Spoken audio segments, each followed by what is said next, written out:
En hypnose et en PNL, la définition d'objectif est quasiment pareille, mais un poil différente. On parle de l'EP, ED, ECHO. L'EP, c'est l'état présent. Quelle est la situation? Où, quand, avec qui, dans quel contexte? Quand vous êtes dans cette situation, que percevez-vous? Et là, vous brossez le VACOG. Qu'est-ce qui, selon vous, nécessite le changement de situation?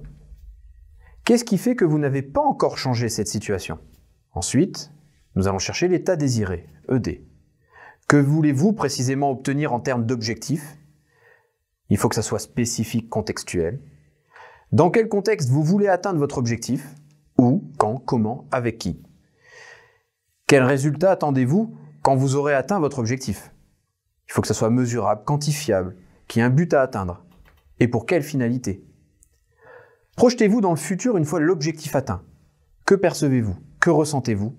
Que voyez-vous? Et qu'est-ce que vous vous dites? Qui remarque le changement? Qui s'en rend compte? Et enfin, revenons dans le présent, l'ici et maintenant, et quel est le plus petit pas que vous allez faire qui vous indiquera que vous êtes dans la bonne direction? On finit ensuite par l'écho, qui est la vérification écologique. On effectue un état séparateur avec le sportif, on parle de tout et de rien, et on lui demande quels sont les avantages à ne pas changer ou ne pas atteindre son état désiré. Et s'il y avait un avantage à ne pas changer, ce serait quoi? Y a-t-il une partie de vous qui aurait avantage à ne pas changer? Quelles difficultés pourriez-vous rencontrer une fois l'objectif atteint?